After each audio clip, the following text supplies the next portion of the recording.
This is the Big O Show.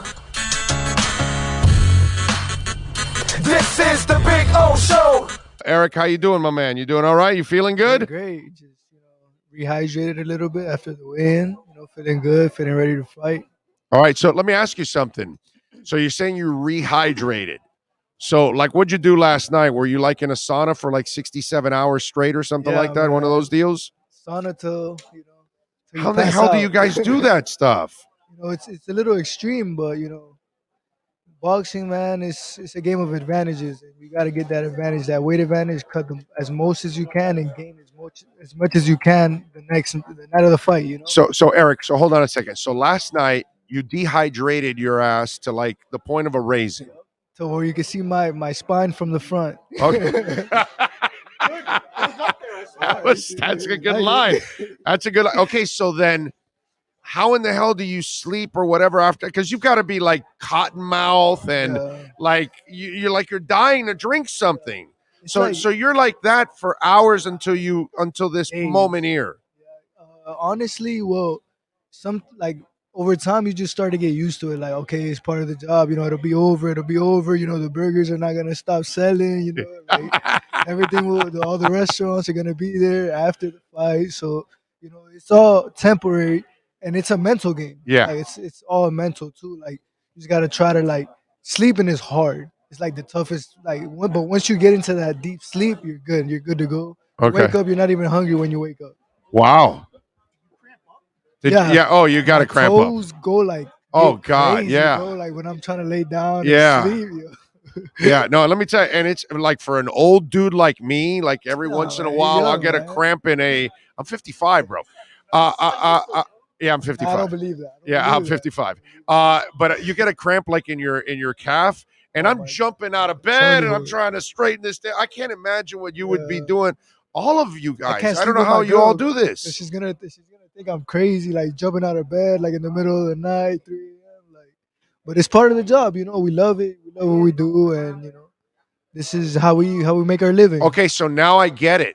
Now I know why there's no sex, because you'd break up all your muscles if you have sex. There's no water in there. Doesn't work. There's no water in your system. Literally, it doesn't work. There's no lubrication, bro. You can't move around. You'll be tearing everything up. Exactly.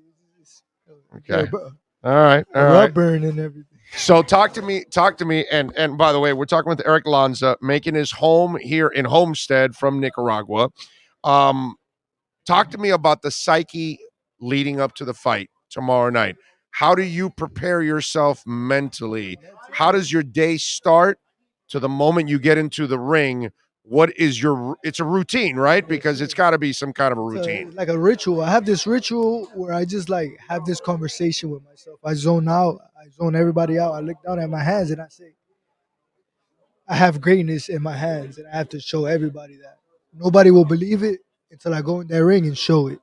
So I just have that conversation with myself, get in the zone mentally, because at the end of the day, if you're there mentally, you're 100% ready to give it your all the work is done.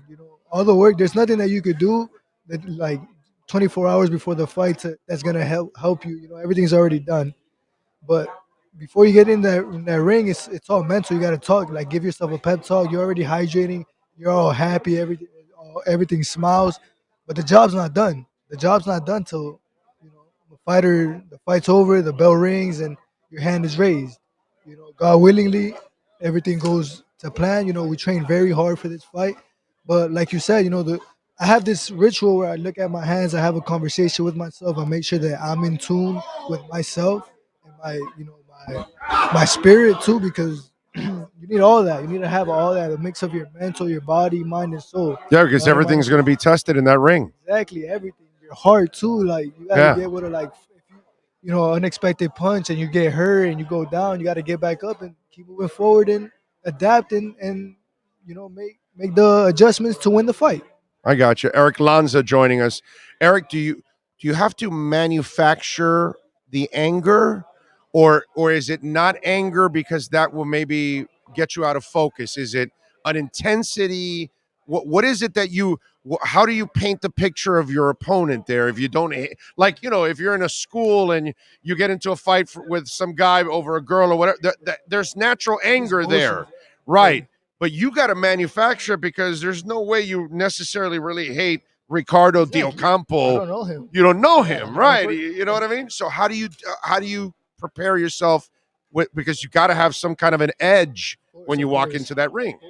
I'm kind of glad that you mentioned that because in my recent fights in Miami, I got well my last fight in Miami, I got really emotional because I had all my family there. I had like it was my hometown, you know, so it's like you have that pressure building up. So I was looking at all the emotions I had.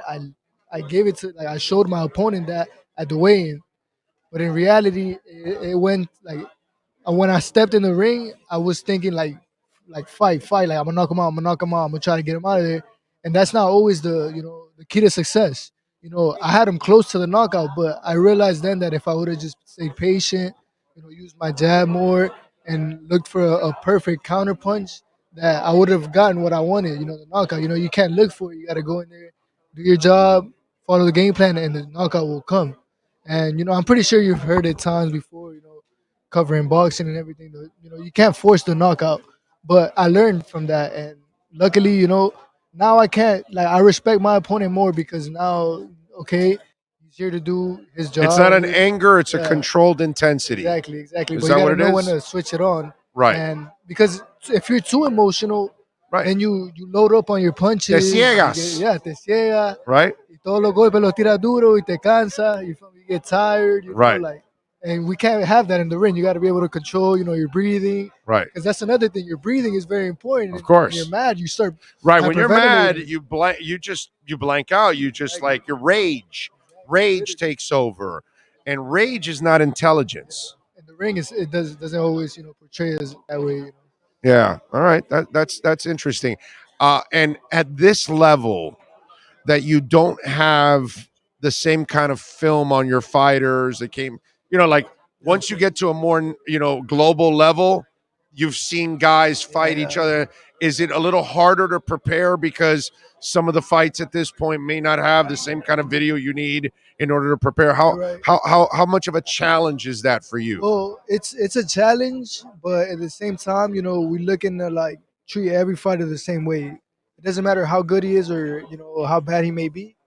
I still train the hardest. I still stick to my You my fight my, your fight. my basics. Yes, I gotta make sure that no matter if he's the best fighter in the world that I'm in front of, I have to make him fight my fight. In order for me to come out on top, because that's the key. So I can't. I don't like. If I'm being honest, even if he had a lot of fights here in the U.S. and he had a lot of footage, I wouldn't be studying too much. I'd let my coaches do that Right. and have them tell me A weakness or two yeah, or something that if you could take if there is advantage. something that's that critical. But at the same time, styles make fights, and he's not gonna Amen to fight me that. the same way he might fight the next guy. Yeah. So you just gotta be in there and work with what you got, like, and just start a rhythm and stay on it and make sure that you end up on top. I'll ask you a difficult question. Essay Everyone type everyone has a question. weakness, right? How do you protect yourself from that weakness? How do you My weakness is chocolate. I'll give it so to you. so if it's a Reese's bar in the ring, you're Oh, yeah, screwed. I'm done. That's I'm it. done. You're done. I'm Okay. done. I got you. I got you. No, but if there's something that I'm sure every fighter doesn't, every part of their game isn't A1, Yeah, of course, of right? course. We try to So hide it. We try to hide it as much as we can. exactly. So how much how much of that fine line do you walk that you've got to hide it, and you've got to hide it to the point that you also don't want it to hurt your confidence? Yeah. I mean, well, the weakness is like if you really like when it comes down to it, the only person that really knows my weaknesses is probably my coach, because he's the one that sees me when I give it my all in the gym and I'm tired, and he knows like what are my tendencies when I'm tired. Sure. He's the one that can tell.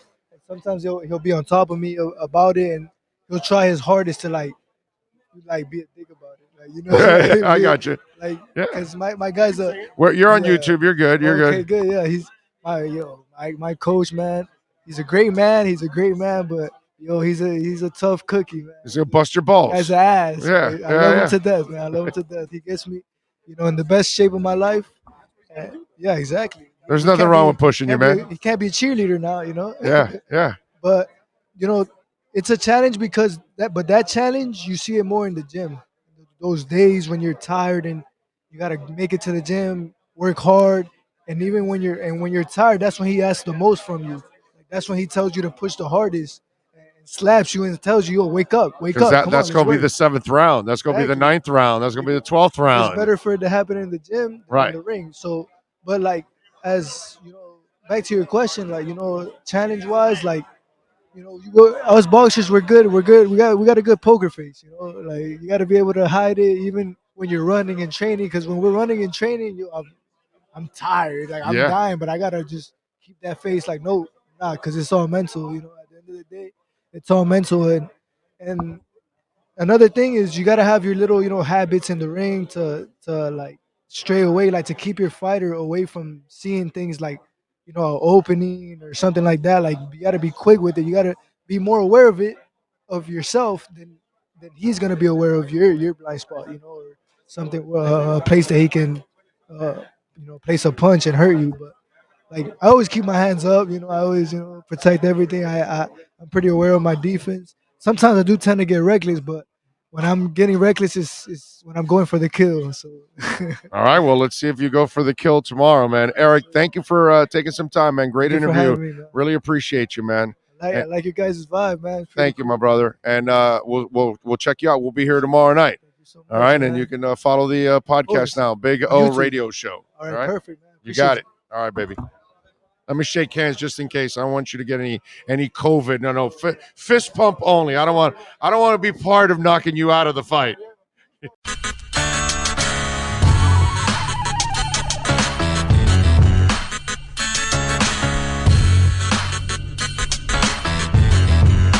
This is the Big O Show. This is the Big O Show.